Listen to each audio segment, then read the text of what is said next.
Bien, merci à toutes et à tous d'être, comme à notre habitude, ponctuels, notamment pour ces webinaires. Sachez que l'an dernier, on en a organisé une douzaine et qu'il y avait 1700 personnes qui ont assisté à nos webinaires pour 3000 inscrits quand même, donc c'est bien que ça intéresse du monde. Moi, je m'appelle Patrick Abadi, je suis à la tête du cabinet Delville. Pour vous présenter en 2 mots, avant de rentrer dans le détail de la thématique qui s'affiche, pour vous présenter en 2 mots Delville, on est le 2e acteur du management de transition en France, ce qui signifie que nous démarrons 150 missions par an, donc c'est une grosse volumétrie, hein, ça correspond chaque semaine, c'est entre 2 et 4 missions qui démarrent quand même. Je ne vous redéfinis pas ce qu'est le management de transition.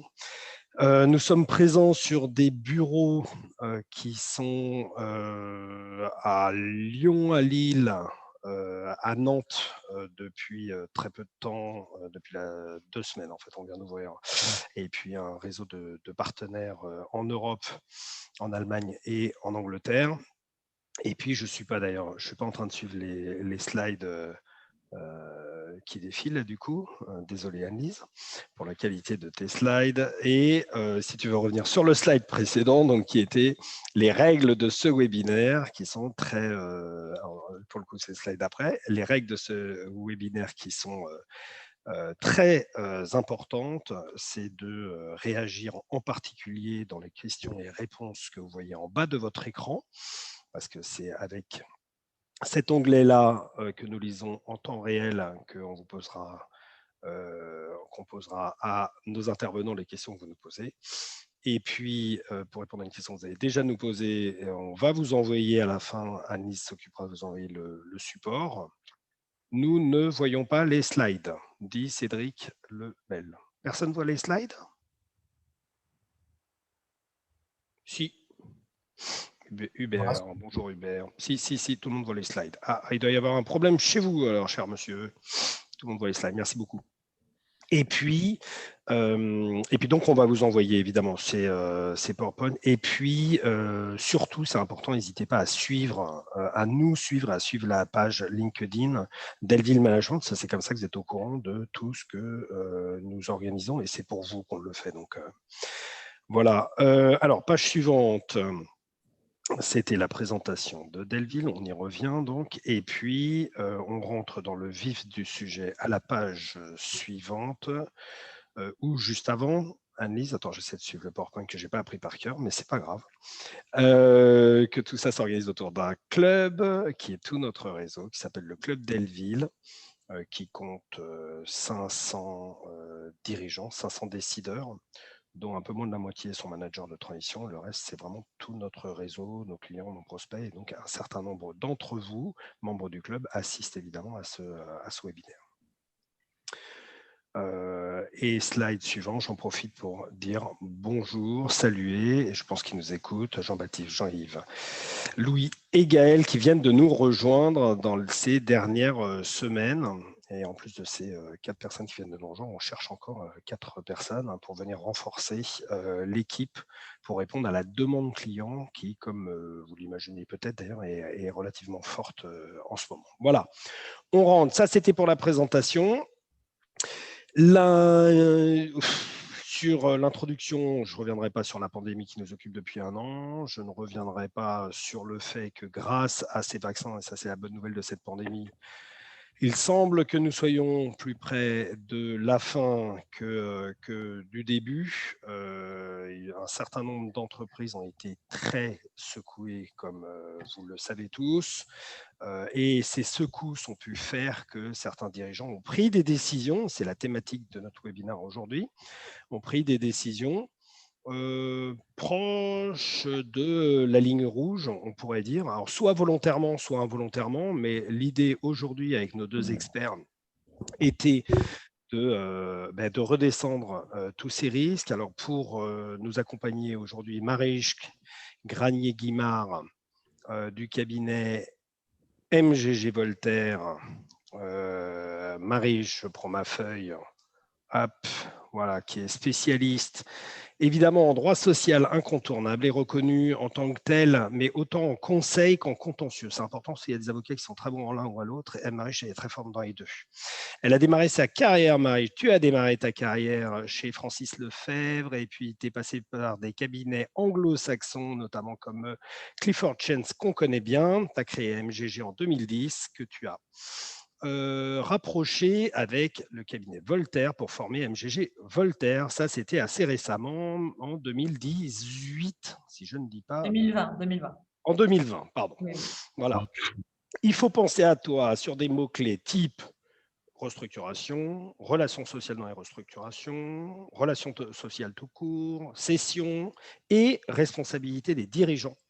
Tu as un vrai savoir-faire dans ce domaine-là. Frédéric Buchet, membre du Club Delville, je ne te présente pas, d'ailleurs tu nous accompagnes, tu es notre avocat en corporate, n'est-ce pas? Tu es après Assas, Sciences Po, HEC, tu as rejoint STC où tu as été associé du cabinet. Et ça, c'était après être passé par Freshfield, notamment sur des problématiques et des sujets internationaux, comme on peut l'imaginer.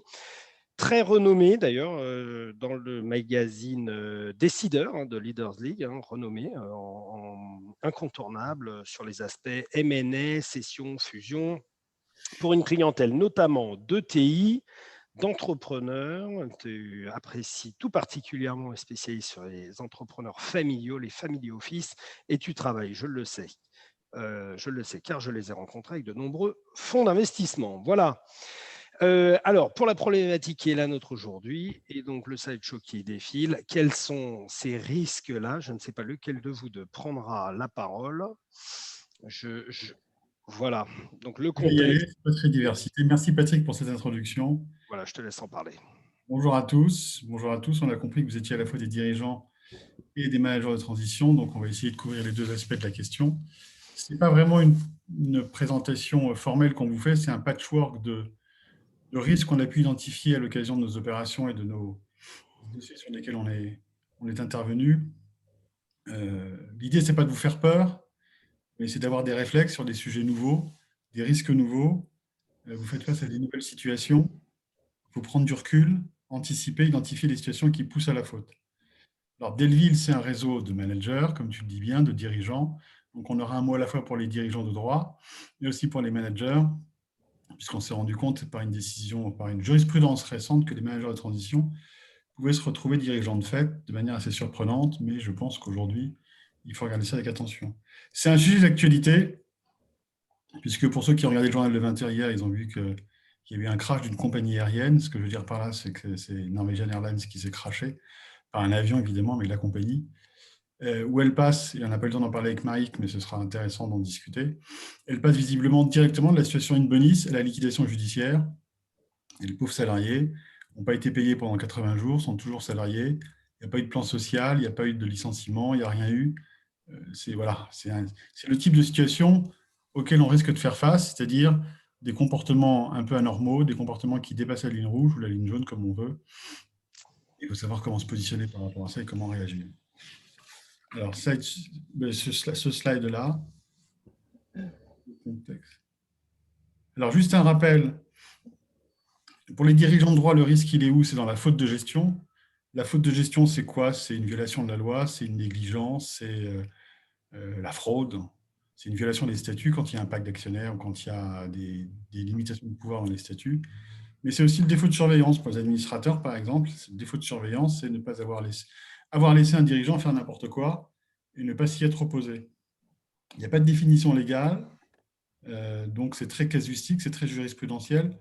Et pourquoi on vous parle de faute de gestion? Parce que la faute de gestion, c'est le préalable incontournable à l'action comblement de passif. Alors, on n'est pas les spécialistes du restructuring, ce n'est pas de ça dont on veut vous parler, mais c'est intéressant, dans les circonstances qu'on connaît aujourd'hui, de savoir qu'il y a eu 32 184 défaillances d'entreprises en 2020. C'est le plus bas niveau depuis 1987. On estime qu'il y en a 20 000 qui ont échappé au dépôt de bilan grâce au PGE. Et évidemment, tout ce qui a gagné en temps, le quoi qu'il en coûte va bientôt s'arrêter. Le PGE va être remplacé par les obligations relance et les prêts participatifs, mais pour des montants beaucoup plus inférieurs, beaucoup plus petits. Et donc, forcément, le cabinet Atares se pose la question de savoir si on va pas avoir une vague. Ce n'est pas la vague du confinement ou du déconfinement, mais c'est la vague des défaillances d'entreprises. Et visiblement, dans les statistiques qui viennent de sortir, le mois de mars serait le point de rupture. C'est-à-dire que depuis mars l'année dernière, le chiffre des défaillances d'entreprises a baissé. Et pour la première fois en mars 2021, il repart à la hausse. Donc, voilà, on est peut-être en face d'un phénomène qu'il va falloir gérer, qu'il va falloir anticiper si c'est possible. Il y a même une mission parlementaire qui a été nommée pour essayer d'amortir la chute après le quoi qu'il en coûte et le PGE, pour éviter justement un carnage lorsque le PGE va arriver à expiration et pour essayer d'éviter des défaillances à la fin des aides, avec une procédure d'alerte qui est plus en amont et une procédure amiable renforcée. Donc, la responsabilité civile, c'est la faute de gestion. La responsabilité pénale, Marie pourra en dire un mot si elle le souhaite, c'est une responsabilité personnelle, mais en fait, c'est beaucoup plus que personnel, puisque le dirigeant est responsable pour des fautes qu'il n'a pas commises. Marie pourra en dire un petit mot. Exactement. Effectivement, vous savez qu'il y a un principe dans le code pénal qui dit que nul n'est pénalement responsable que de son propre fait. Sauf que ça ne concerne pas le chef d'entreprise, puisque le chef d'entreprise, même si on voit la responsabilité pénale de la personne morale de plus en plus mise en cause, le chef d'entreprise, lui, il peut être déclaré pénalement responsable pour des actes qui ont été matériellement accomplis par d'autres personnes, et la plupart du temps, ce sont des salariés. Donc, il est quand même très important d'avoir ce point en tête. Et c'est pour ça, on vous en parlera tout à l'heure. Il y a des solutions, notamment en matière de délégation de pouvoir pour amortir ces risques et exonérer la responsabilité pénale. Voilà, au plan civil, c'est plus simple. Il est vraiment responsable de sa propre faute, de sa propre gestion, les conséquences qui en découlent. On ne va pas revenir sur qui peut agir contre le dirigeant, mais ça peut être la société ou un actionnaire si la société est défaillante. Ça peut être un actionnaire, mais il faut qu'il prouve un préjudice qui est différent de celui de la société, ou un tiers. Mais il y a peu de cas en pratique parce qu'un tiers, il faut qu'il démontre que la faute est détachable des fonctions du dirigeant. C'est assez compliqué à démontrer, il y a assez peu de cas de jurisprudence. Évidemment, il est possible de s'assurer et de se protéger, on y reviendra tout à l'heure. Slide suivant. Alors, un petit mot pour ceux d'entre vous qui sont managers de transition. Deux affaires récentes, une de la Cour d'appel de Paris du 19 mai, donc il y a moins d'un an, 19 mai 2020, donc moins d'un an, et l'autre de la Cour d'appel de Lyon du 10 décembre 2020, donc il y a moins de 6 mois. Et dans les deux cas, ça concernait des consultants. Alors, consultants, managers de transition. Dans les contrats, on parle rarement de manager de transition, on parle de consultants, de prestataires de services. La première affaire, c'est une affaire d'agence de voyage qui avait une vingtaine de salariés. Le dirigeant avait pris un peu de recul. Il prend un prestataire de service comme consultant pour redresser la société. Et les juges retiennent contre ce consultant qui, évidemment, il y a la cessation des paiements, la liquidation judiciaire. Le liquidateur s'en mêle, veut récupérer les sous, comme d'habitude, c'est son job, donc on ne peut pas lui reprocher. Ce qu'on peut lui reprocher, c'est les moyens qu'il utilise. Et c'est son job de récupérer de l'argent quand il y a une insuffisance d'actifs par rapport au passif. Et donc, ont été retenus contre le manager de transition qu'il était devenu le référent incontournable de la société, reléguant le dirigeant à un rôle d'exécutant. Le liquidateur s'est même fait octroyer des attestations par les salariés disant confirmant que l'intervention du manager de transition était quotidienne dans la société. C'est quand même un peu limite, je trouve, d'aller chercher des attestations de salariés pour démontrer ça. Les emails auraient dû suffire. Qui participait à toutes les réunions du comité de direction, qu'il énonçait les décisions importantes. Bref, que sa position excédait celle d'un consultant extérieur et que par conséquent, il a été reconnu gérant de fait. Alors, le dirigeant de droit. Alors, dans les deux cas de figure, on remarque qu'il y a une défaillance du dirigeant de droit et une surexposition du manager de transition. Et j'ai envie de dire, ça va un peu avec. Le manager de transition ne serait pas surexposé si le dirigeant n'était pas sous-exposé. Donc, c'est un peu le binôme auquel il faut faire attention. Un dirigeant qui est en retrait, qui laisse faire. Si on peut supprimer les questions. Donc, le manager le dirigeant ne doit pas laisser le manager trop en faire, trop s'exposer. Et Local Express, les deux, évidemment, ont été condamnés in solidum à 150 000 €, qui n'était pas la totalité du passif, mais une partie du passif. Et dans l'autre affaire, qui est beaucoup plus récente, dans une société de Select Décor, il y avait une première mission d'assistance de 12 mois, renouvelée en mission d'apporteur d'affaires, de 12 mois également. Et là, pareil, les juges de la Cour d'appel ont relevé que le manager de transition était l'interlocuteur principal du personnel, comme quoi les éléments factuels sont importants. Il fixait leurs objectifs. Il était l'interlocuteur unique des banquiers, et avec les banquiers, il renégociait la dette, enfin les problèmes de trésorerie. Il avait la carte bleue, il en a usé, et peut-être même un peu abusé. Et donc les deux, cette fois, il paraît que le dirigeant était sous-exposé. Les deux ont été condamnés in solidum à un demi-million d'euros de comblement de passifs. Donc voilà, c'est des sujets. Alors, c'est des situations forcément un peu particulières. C'est des boîtes qui avaient entre 20 et 30 salariés. Mais ça me paraît assez nouveau. Et donc, il faut faire attention à ce type de circonstances. Je pense qu'il faut mettre du process là-dedans, vérifier les limitations de pouvoir. Je pense qu'il faut pas trop s'exposer, il ne faut pas trop donner d'instructions par email. Pas se cacher, mais en fait, il faut se protéger derrière les organes sociaux, faire décider par le président ou par le conseil d'administration. Je pense que le respect du formalisme est important. Ça peut aider à limiter la responsabilité dans ce type de situation. Et je pense qu'il faut bien avoir en tête qu'il faut séparer les rôles. Celui qui décide, enfin celui qui conseille de celui qui décide. Évidemment, le risque est grand pour un manager de transition de se retrousser les manches, de voir que la boîte va mal et de mettre les mains dans le cambouis. Mais il faut qu'il sache que ça peut se retourner contre lui. Alors, le PGE. Prochain slide, Anne-Lise.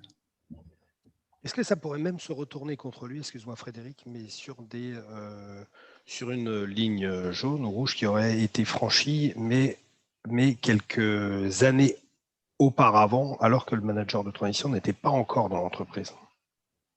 Non, on ne peut pas lui reprocher des faits. Le point, c'est que le manager de transition, dès lors qu'il est considéré comme gérant de fait, ce qui était le cas de figure dans les deux cas d'espèce, il va être condamné in solidum.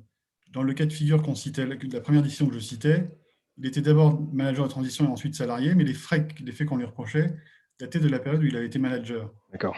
Reprocher des faits, je pense que il pourrait indirectement, oui, ça pourrait être la voiture balai s'il est gérant de fait en tant que manager et que la boîte se dépose le bilan et qu'il y a un passif qui est ancien, le liquidateur, il va regarder le passif à un instant T. Et il va faire des différences entre l'origine du passif, c'est-à-dire à quelle date elle date. Donc, ça j'en ai discuté. Anne-Lise, si on peut passer au slide suivant.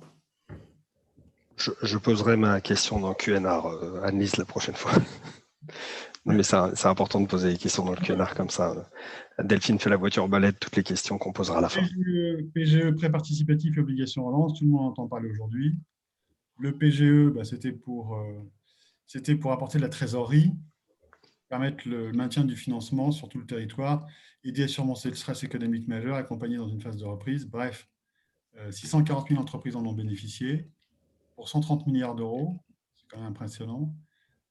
En regard, les prêts participatifs relance sont de 11 milliards pour un objectif de 20 milliards. Les obligations relance de 6 milliards, si je ne me trompe pas. Donc, les deux processus qui sont en cours et qui, à mon avis, vont être prêts. Non, Alice, il faut revenir, voilà. Toujours au même slide. Voilà, merci beaucoup. Sont de 17 milliards par rapport aux 130, donc c'est 12-13%. Donc, en fait, le gros du financement du quoi qu'il en coûte est déjà passé. Et ce qui reste à fournir aux entreprises est quand même beaucoup plus ténu. Alors, le PGE, il y a une très bonne foire aux questions sur le site du gouvernement auquel je renvoie ceux qui veulent toujours se poser des questions sur le sujet. Mais c'est pareil, on a été interrogé par des clients qui se posaient la question de savoir s'il fallait rembourser, si on pouvait rembourser des comptes courants associés avec du PGE, si on pouvait distribuer des dividendes avec du PGE. Alors c'est vrai, ils ont raison, j'ai le droit d'endetter en tant que société LIS, j'ai le droit de m'endetter pour distribuer un dividende si je n'ai pas le cash, mais que j'ai le bénéfice. Mais utiliser le PGE pour distribuer un dividende, utiliser le PGE pour rembourser un emprunt, ou utiliser le PGE pour rembourser un compte courant d'associé, on les a mis en face de la responsabilité, et évidemment. Voilà, c'est des choses qui peuvent se faire, c'est des choses qui peuvent dépasser la ligne jaune, et surtout, alors, l'argent étant fongible, évidemment, c'est difficile de dire si c'est la trésorerie qui a servi à rembourser un compte courant, ou si c'est le PGE. D'où l'intérêt de formaliser les décisions, de dire sur le PGE, voilà ce qu'on a fait avec le PGE, on a investi tant, on a fait ceci, on a fait cela, ça a servi des lignes de crédit, etc. etc. La trésorerie, elle, de son côté, a servi à ceci et à cela. Pour les prêts participatifs et les obligations de relance, c'est beaucoup plus clair parce que là, le législateur, enfin le gouvernement, dans les termes et conditions qui sont publics en tous les cas aujourd'hui, a clairement dit qu'on ne pouvait pas rembourser un compte courant ou un compte sur dividende. Mais pour l'un comme pour l'autre, se pose la question de la rémunération d'un dirigeant. Imaginons qu'un PGE, même partiellement, continue à servir à payer la rémunération d'un dirigeant, enfin, une rémunération qu'un liquidateur pourrait estimer un peu abusive le jour où la société déposera son bilan. Je crois qu'il faut faire attention à ça. Il faut se poser les bonnes questions. Pourquoi pas impliquer l'avocat de la société? Pourquoi pas impliquer le commissaire aux comptes ou l'expert comptable? Je pense qu'il faut poser des questions à des tiers sachants extérieurs. Et le fait de formaliser le sujet va obliger à se poser les bonnes questions. Et j'espère y apporter des bonnes réponses. Voilà. Voilà pour les obligations relance et les prêts participatifs, parce que je vois que le temps court. Je te passe la parole, Marie. Oui. Alors moi, je vais faire évidemment, en ma qualité d'avocat en droit du travail, un petit focus sur les situations extrêmes connues depuis mars 2020 au plan social et qui peuvent éventuellement pousser le dirigeant à la faute. Alors, on a eu des phénomènes nouveaux, le télétravail, évidemment le chômage partiel, l'activité partielle qui est arrivée en masse dès le mois d'avril 2020. Et puis, on a eu également des sujets sur les licenciements collectifs, les licenciements économiques. Donc, si je prends le sujet du télétravail, c'est intéressant parce que le télétravail, on a eu un accord national interprofessionnel cet hiver qui a été étendu récemment. On a tout un corpus de règles. Hein, on a découvert tous ensemble ce que c'était que le télétravail depuis un an. Au final, on a eu cet hiver une véritable, je dirais, un forcing du gouvernement pour le faire appliquer, ce fameux télétravail, pour des raisons naturellement sanitaires. Simplement, l'obligation de mettre ses salariés en télétravail, finalement, il n'y a pas de texte.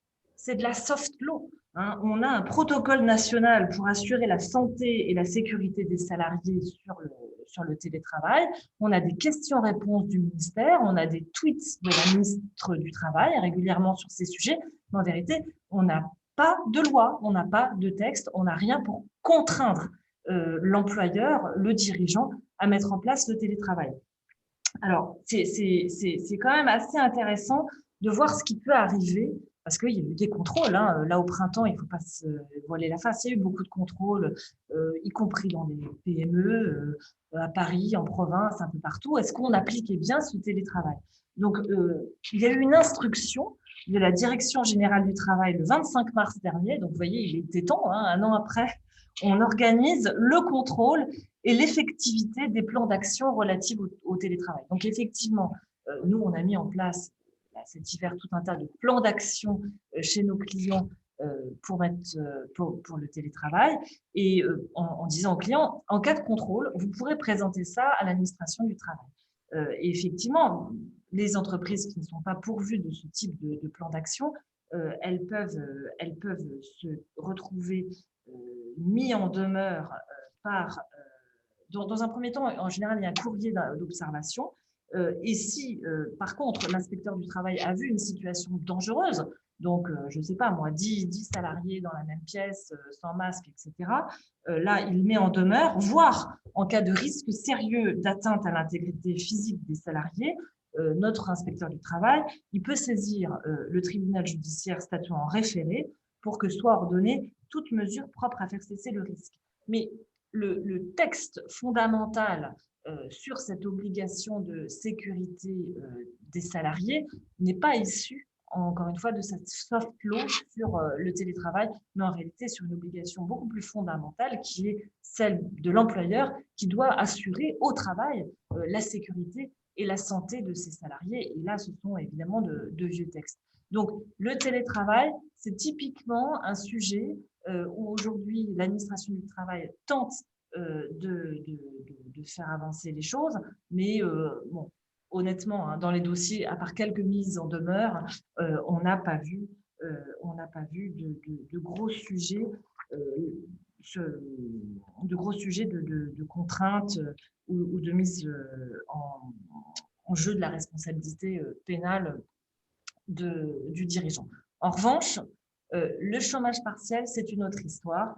Là, on est quand même sur un sujet intéressant. On a une étude de la DARES, la récente, qui nous a dit qu'on avait en avril 2020 8 millions de salariés en activité partielle, donc c'est quand même beaucoup. Hein.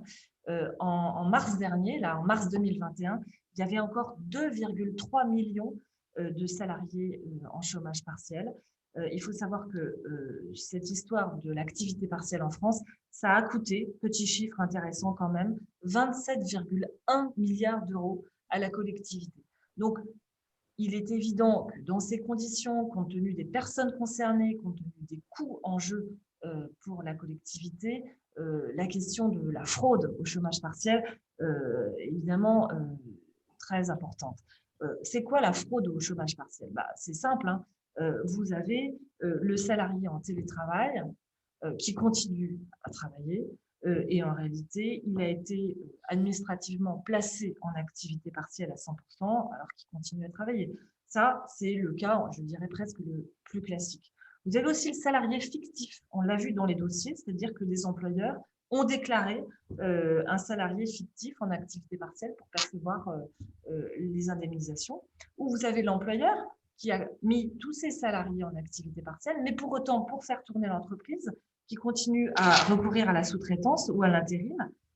Ça, typiquement, c'est de la fraude. Vous avez aussi la déclaration du salarié en congé payé ou en maladie en activité partielle pour pouvoir percevoir les allocations. Vous avez la déclaration d'un nombre d'heures d'activité partielle supérieur à la réalité, aux heures effectives, ou vous avez carrément la déclaration d'un taux horaire supérieur pour que du coup, l'indemnisation soit supérieure, alors que le salarié concerné, il a un taux horaire bien moindre. Donc, l'administration, elle fait quoi dans ces cas-là? Finalement, vous pouvez avoir un contrôle URSSAF, ou vous pouvez avoir un contrôle de l'administration du travail. Les contrôles n'arrivent jamais par hasard. Hein. Il faut savoir que sur ces sujets, on a eu des syndicats vent debout, des CSE très engagés, on a eu des salariés qui ont dénoncé eux-mêmes à l'administration du travail ces fraudes. Et pour le coup, on a suivi chez nos clients quand même tout un tas de contrôles. Alors, a priori, ça s'est à chaque fois bien passé. Alors, ce qui est intéressant dans un contrôle par rapport à cette fraude au chômage partiel, c'est que l'inspecteur du travail, il commence par aller voir le DRH naturellement, il va surtout aller voir la DSI, il va surtout aller voir l'informatique. Parce que lui, ce qui l'intéresse, c'est de savoir, monsieur Dupont, il était en chômage partiel 100%, donc il était censé ne pas travailler. Ah, c'est intéressant, il s'est logué toute la journée, tel jour, tel jour, tel jour, tel jour. Vous pouvez nous expliquer? Donc aujourd'hui, notre administration du travail, elle est quand même formée à ces sujets et elle va chercher pas simplement les bulletins de paye, elle va aller chercher aussi du côté de la DSI. Alors, on joue avec quoi? On joue, si la décision d'autorisation d'activité partielle est retirée, on joue avec le paiement des salaires. Cette fois-ci, on retire l'ensemble de l'indemnisation et puis on dit à l'employeur, tu repayes le salaire et l'ensemble des cotisations afférentes.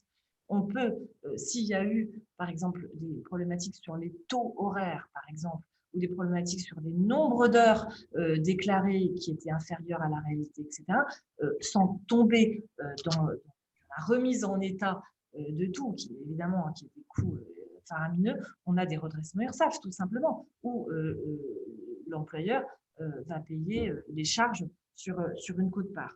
Et puis, il faut aussi bien avoir en tête que la fraude à l'activité partielle, en réalité, c'est constitutif du travail illégal. Donc, c'est bel et bien une infraction pénale.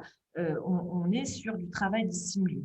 Et là-dessus, notre inspection du travail et nos contrôleurs URSSAF, ils ont des pouvoirs de dresser procès-verbal. Et d'ailleurs, ça communique. L'administration du travail communique désormais beaucoup plus avec les URSSAF et réciproquement. Et les agents de contrôle ont à ce moment-là, effectivement, comme je vous l'ai expliqué, un pouvoir d'audition et donc de sanction. Donc, la fraude au chômage partiel, c'est une réalité, elle a lieu, pas simplement dans les PME, aussi dans certains grands groupes.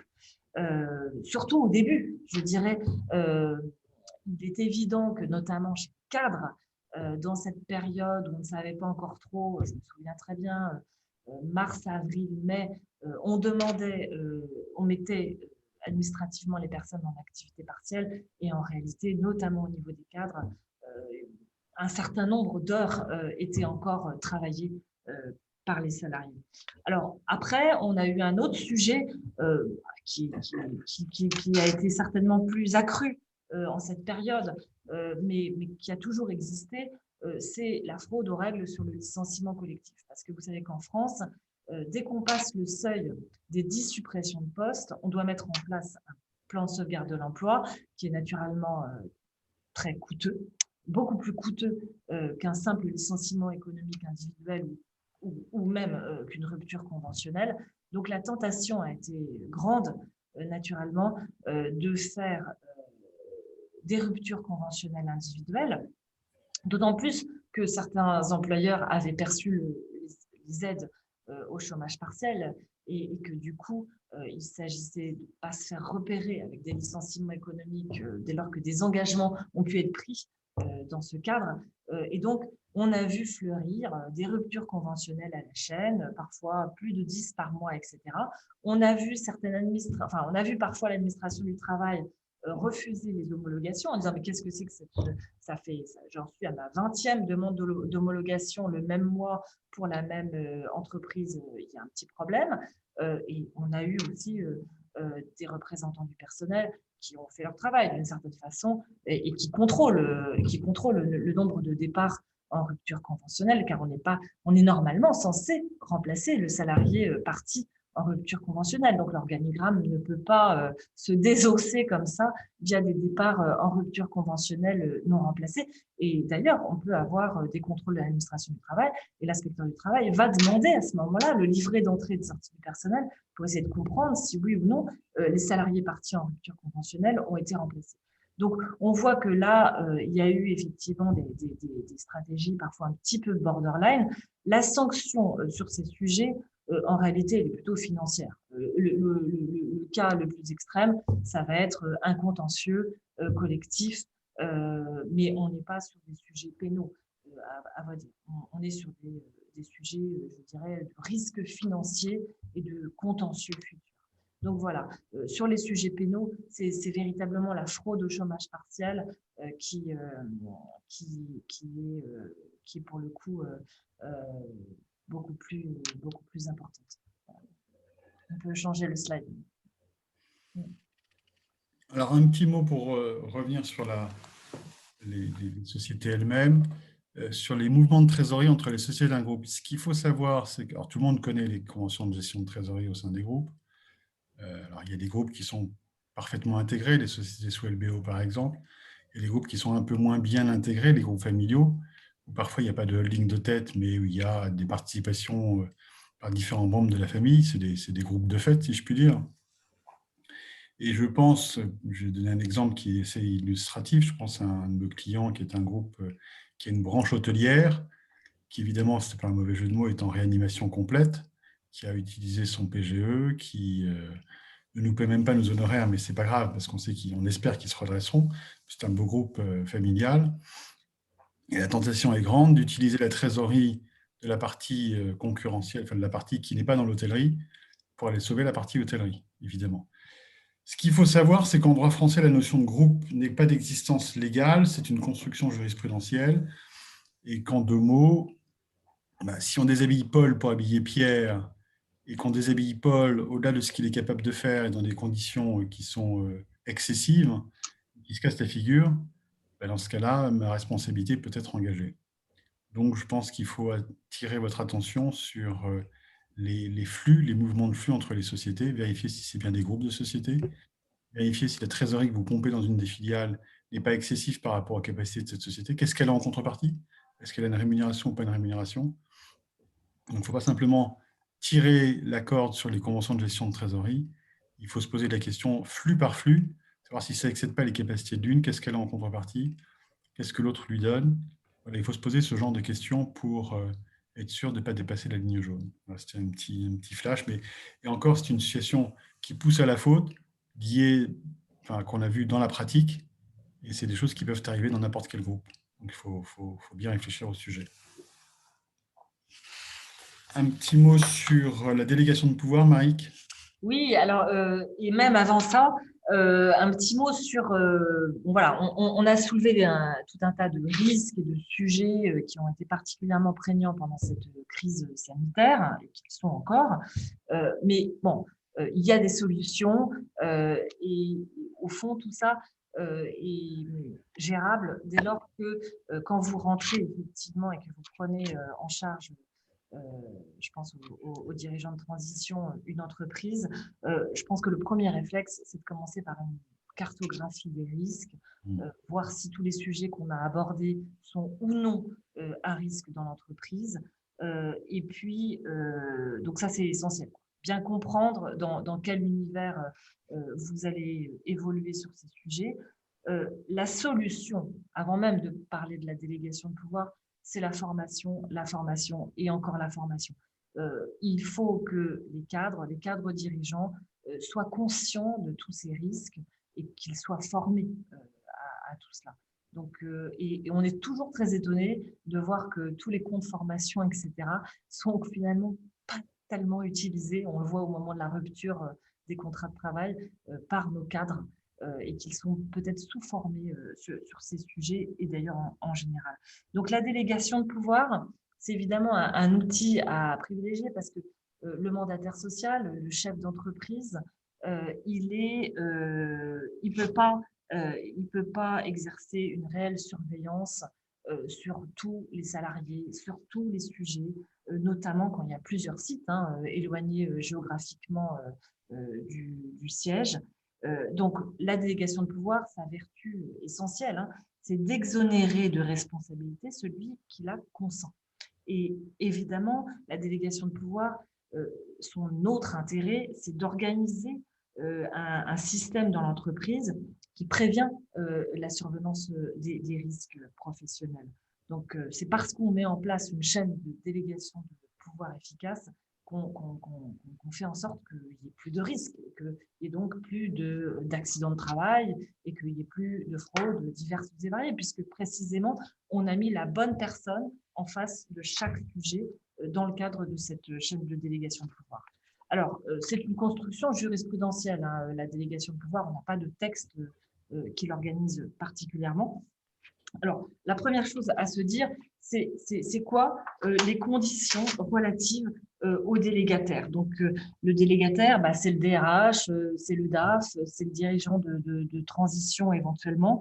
Le chef d'entreprise va devoir démontrer qu'il a délégué ses pouvoirs à une personne qui est pourvue de la compétence, c'est-à-dire que celui qui va prendre désormais le risque pénal en charge, il doit avoir les connaissances techniques et juridiques pour ce faire, donc il doit avoir la compétence, il doit avoir l'autorité, c'est-à-dire qu'on ne peut pas donner ses pouvoirs à quelqu'un qui serait extérieur à l'entreprise. Donc, vous, si par exemple vous êtes consultant, consultant manager de transition, vous êtes extérieur à l'entreprise, donc vous ne pouvez pas recevoir une délégation de pouvoir. Il faut être salarié de l'entreprise et pouvoir exercer également en toute indépendance ses pouvoirs. C'est-à-dire que c'est parce que mon DRH a une délégation de pouvoir qu'il peut, s'il voit un risque réel en matière d'hygiène et de sécurité, exercer son pouvoir disciplinaire et de direction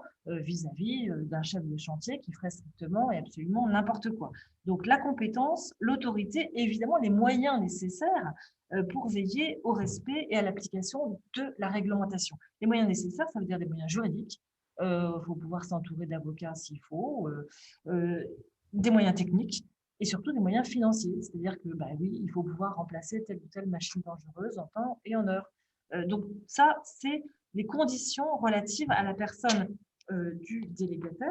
Et oui, effectivement, dans ces cas-là, les effets, si tout est bien fait, si j'ai une délégation de pouvoir écrite, certaine, acceptée par le délégataire, limitée dans le temps, dans son objet et dans l'espace. C'est-à-dire que je ne peux pas donner à la même personne, moi, mandataire social, je ne peux pas donner à la même personne tout pouvoir en matière d'hygiène et sécurité, finance, commerciale, etc.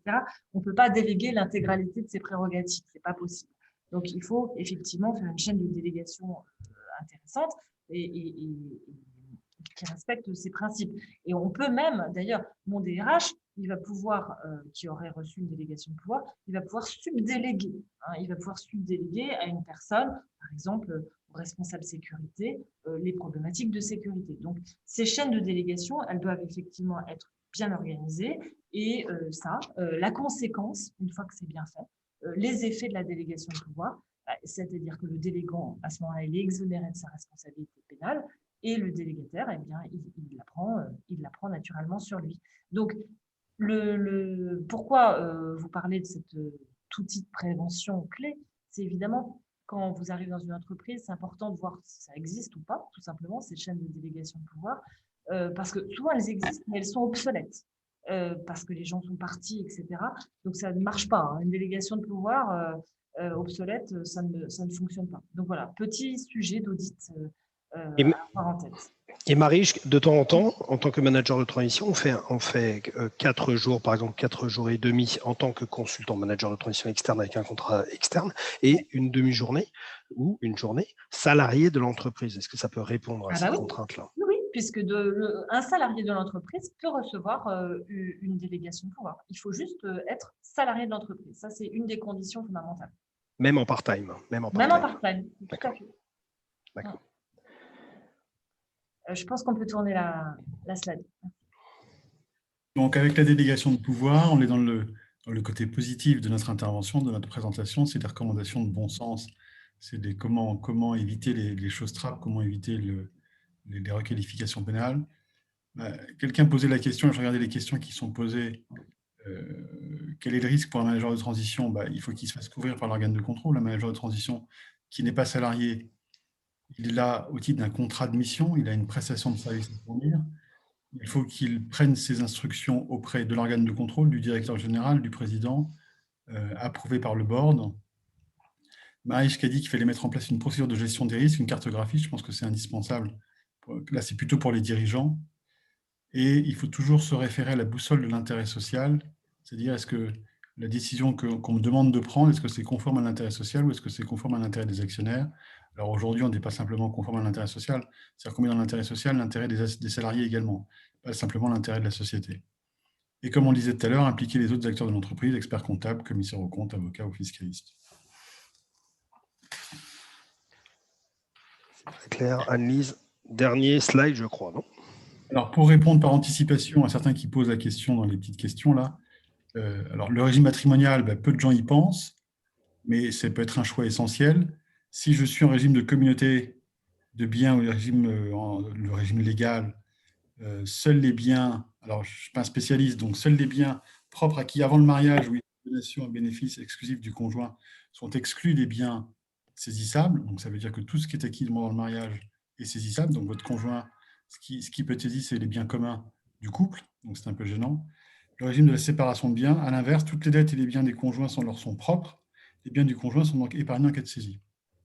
Alors évidemment, ça veut dire qu'il faut mettre en place un choix de vie, si je puis dire, parce que séparation de biens, ça veut dire compte chèque, compte bancaire séparé, ça a des conséquences, mais c'est une problématique en face de laquelle on met les dirigeants d'entreprise, on les met face à leurs responsabilités sur ce sujet-là, quand ils sont dans une situation à risque.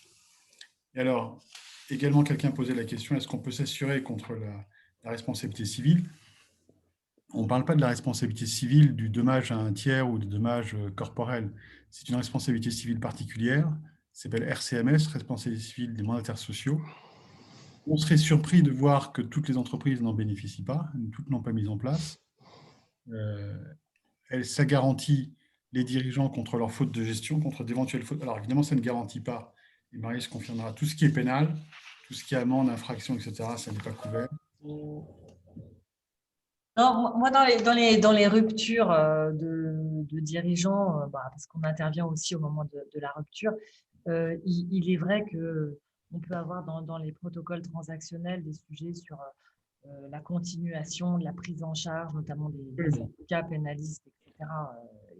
Il est évident que l'assurance responsabilité civile, on en fait souvent mention. Et puis, les entreprises prennent parfois en charge effectivement un certain nombre de frais d'avocat notamment. Donc, ça ne couvre pas ce qui est pénal, ça couvre la faute de gestion, ça ne couvre pas la fraude. Ce sont des polices à géométrie variable. Il n'y a pas beaucoup d'opérateurs sur la place de Paris qui font ce type de produit, qui viennent plutôt des pays anglo-saxons. Ça marche pour les groupes de sociétés. On me dit qu'on peut se faire assurer pour la gestion de fait également. Moi, je ne l'ai pas vu jusqu'à présent, en tous les cas en pratique. Et ça ne couvre pas comment dire, les actions qui découlent de conflits sociaux, par exemple. Tout ce qui est pénal et conflits sociaux est exclu. Donc voilà, c'est une solution de protection pour le manager comme pour le dirigeant d'entreprise. En tout cas, comme le disait Marie, la première chose à faire en arrivant dans une entreprise, qu'on soit nouveau dirigeant ou manager, c'est est-ce qu'il y a une RCMS, est-ce qu'il y a une cartographie des risques, est-ce qu'il y a des délégations en place. Je pense que c'est le b.a.-ba des questions à se poser. C'est très clair. Merci beaucoup. Merci à vous deux. Delphine, sans transition pour le coup, quelques questions que j'ai vues passer. Oui. Jérôme Kerviel, dont on a beaucoup entendu parler, pourquoi la Société Générale et ses dirigeants n'ont pas eu de sanctions au moins visibles? De sanctions au moins visibles ou moins visibles? Au moins visible. Lui, il a été condamné, mais pas ses chefs. Voilà. Je pense que c'est une question. Grand débat, s'adresse aux spécialistes du dossier. Là. Marie, tu as un avis dessus? Ouais. Alors, moi je sais qu'à la fin, son licenciement pour faute grave, là, il y a une décision là, qui est sortie, a été reconnue. Hein. Je pense qu'il y a eu beaucoup de sanctions. Non, mais il y a eu des sanctions quand même au niveau des cadres dans l'entreprise. Je ne connais pas l'affaire dans le détail, donc je ne vais pas me prononcer sur le sujet. Moi, ce qui est intéressant, et je pense que ça raccroche le sujet, au fond, il est évident qu'un manager de transition qui n'a pas forcément d'ailleurs de pouvoir de sanction et de direction, et qui verrait justement des conduites à risque, quelles qu'elles soient, alors il est important, je pense, d'avoir un lien assez clair, déjà dans la définition de la mission, de bien mettre en avant voilà, les moyens et les liens avec le DRH pour prévenir, parce qu'effectivement, si on est témoin je dirais de fautes commises, il faut impérativement qu'elles soient sanctionnées. Et la personne idoine, c'est le DRH. Donc, c'est quand même très important de gérer un collectif avec, je dirais, avec cohérence. Et donc, oui, il faut sanctionner les personnes responsables. Ça me paraît de bonne gestion, ouais, tout à fait. Delphine. Oui, la responsabilité du manager de transition est-elle aussi reconnue s'il intervient à travers un cabinet de management de transition, comme Delville? La gestion de fait, c'est plutôt une question de personne, donc c'est à titre individuel, que ce soit qu'il ait un contrat individuel, c'est-à-dire personne physique, ou un contrat personne morale. Je pense que la situation est à peu près la même, donc je ne pense pas que ça accroisse le risque pour autant. Une question d'un manager de transition, membre du Club Delville. Dans notre métier, nous prenons souvent le mandat social d'une société déjà en difficulté. Les deux dernières, j'imagine que ce sont les jurisprudences, militent-elles pour un refus systématique du mandat social? Et même dans ce cas, comment éviter la gestion de fait, sachant que... C'est un vrai sujet parce que le dirigeant n'est responsable que s'il commet une faute, alors que le manager de transition, s'il est gérant de fait, même s'il n'a pas de faute, enfin, sa faute, c'est d'être gérant de fait. Voilà, même s'il n'a pas commis de faute dans ce qu'il a fait, comme il n'est pas mandataire social, il n'a pas à gérer la société. Donc, la faute, elle est intrinsèque. Donc, effectivement, on peut se poser la question de savoir si le fait d'avoir les deux casquettes ne va pas brouiller les cartes, et que quand bien même il ne commettrait pas de faute comme dirigeant, le fait qu'il soit par ailleurs manager de transition et dirigeant, est-ce que le juge va avoir tendance à le considérer comme gérant de fait dans tous les cas de figure? Donc effectivement, ça ne milite pas forcément pour prendre à la fois un mandat partiel, souvent un mandat à très peu de temps, et une fonction de manager de transition. Je pense que ça peut être fait si c'est dans deux sociétés différentes. Si possible, si c'est dans un groupe, deux sociétés différentes, je pense que ça peut plus facilement se mettre en place. Mais effectivement, je pense que c'est une situation qui peut poser des difficultés, surtout si l'entreprise est déjà en difficulté. C'est une très bonne question. C'est un très bon. Comment motiver les collaborateurs à accepter des délégations de pouvoir? Certains collaborateurs refusent par peur pour s'exonérer de risques, même s'ils sont légitimes sur ces pouvoirs. Oui, alors, mais c'est une très bonne question parce qu'effectivement, c'est un vrai sujet. Je pense que la motivation, elle passe déjà par la compréhension. Et la compréhension, bah, c'est ce qu'on disait tout à l'heure, c'est la formation. C'est quoi une délégation de pouvoir? Ça marche comment? Déjà, la délégation de pouvoir, c'est un document, c'est un contrat entre deux parties. Et donc, il ne faut pas oublier qu'il faut que la personne dispose effectivement des connaissances techniques et qu'elle ait aussi surtout les moyens d'agir. Donc, motiver, c'est donner les moyens. C'est dire, bah oui, on va te former, il n'y a pas de difficulté, tu auras les moyens pour agir, pour sanctionner le cas échéant si tu vois des choses qui ne fonctionnent pas. Moi, je ne suis pas partisante de bonusser la délégation de pouvoir parce que au fond, c'est plutôt par la compréhension qu'on arrive à faire signer les personnes. Je sais que tu allais dire par la contrainte. Ouais, ouais, mais non, mais je crois pas, moi, au bonus donné parce que le gars prend une délégation de pouvoir. Je ne crois pas parce que c'est pas ça qui fonctionne.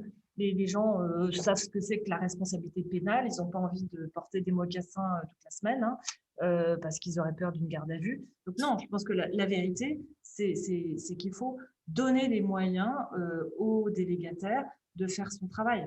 Voilà, c'est ça qui motive.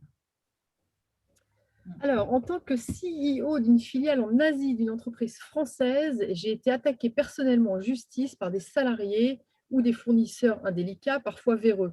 Comment se protéger avant de se retrouver dans cette galère dans un système juridique étranger? Ouais, je pense qu'avant d'accepter le poste, il faut prendre attache avec un juriste ou un avocat local et essayer de demander une consultation sur les risques éventuels. Il y a des systèmes juridiques qui effectivement sont très différents de la façon dont ça fonctionne chez nous. Et en Asie, je ne suis pas forcément surpris en fonction des pays concernés que cette personne ait subi ce genre de situation. Et après, à supposer même que la loi ne soit pas forcément en défaveur de l'expatrié, après, il faut voir comment fonctionnent les tribunaux. Est-ce qu'on vous envoie dans un pays où les tribunaux sont transparents, professionnels, ou est-ce qu'ils sont achetables? Ce pas des questions, c'est pas des réponses juridiques, mais c'est des réponses pratiques. C'est du bon sens, c'est des questions de bon sens à se poser avant de partir à l'étranger. Voilà. Et quelle est la responsabilité du manager de transition en portage salarial? Bah, le portage salarial, donc, enfin, pour moi, c'est le même sujet. C'est juste un outil. Il est salarié de la société de portage. Mais à la fin, la question, c'est quel statut il a dans l'entreprise dans laquelle il agit. Est-ce qu'il est extérieur parce qu'il y a un contrat de prestation de service entre la société de portage et la société qui va être conseillée par ses soins? Oui, donc il reste extérieur. S'il ne prend pas un mandat social et s'il n'a pas un contrat de travail à temps partiel, il reste extérieur à la société, ça ne change rien. Lui, il paye ses charges, etc., dans le cadre de la société de portage qui est son employeur, mais le sujet du dirigeant de fait, abordé par Frédéric, ne change pas. Donc, il ne faut pas se croire protégé parce qu'on passerait par une société de portage salarial. Pas du tout. Non, ça a juste à voir avec le fait que les charges sont payées et qu'il a un employeur. Mais à la fin, son intervention se déroule bien dans une entreprise tiers, dans laquelle il a, entre guillemets, pas d'autre statut que celui de consultant extérieur via le contrat de prestation de service avec la société de portage. C'est clair. Delphine, une dernière question, je pense. Alors, a priori, c'est illusoire de former quand toute la structure est à mettre en cause, c'est-à-dire une organisation en centre de coût et pas en centre de gestion. Voilà. Bah oui, je pense que effectivement, la notion de formation, la notion de délégation de pouvoir, etc., je dirais que c'est des outils. Maintenant, si la situation n'est pas entre guillemets, est vraiment dangereuse, etc., faut savoir refuser un certain nombre de missions, quoi. C'est la théorie des baïonnettes intelligentes, quoi. Ce sera, sauf si tu veux réagir, Frédéric, ce sera le mot de la fin. Je tiens à vous remercier pour cet exposé, d'avoir préparé, de nous avoir fait cet exposé aujourd'hui, Marichke et Frédéric, très clair et très pratique. Voilà, donc je pense d'une grande valeur pour nous tous, moi y compris d'ailleurs. Je tiens également à remercier Delphine en tant que responsable du club Delville et pour sa lecture des questions et d'avoir posé des questions et son animation. Et je tiens à remercier Anne-Lise, évidemment, pour toute l'organisation et logistique de ce webinaire. Voilà, aux uns et aux autres, on vous libère à l'heure, comme à notre habitude. On essaie toujours d'être à l'heure au début et à la fin, ça en fait gagner du temps à tout le monde et on vous souhaite un bon appétit. Il est 13h. Voilà, belle journée à vous. Et n'oubliez pas de nous suivre sur notre page LinkedIn. Faites-le tout de suite, vous allez oublier après. Voilà, très important ça. Et on vous envoie les coordonnées, évidemment, de Frédéric et Marichke, ou Marichke et Frédéric dans ce sens-là. Comment dit l'adage? C'est tester, ce sont les adopter, c'est ça? Nous, c'est ce qu'on a fait. Voilà, à très vite, vous tous. À très bientôt. À très bientôt. Merci. Au revoir. Au revoir.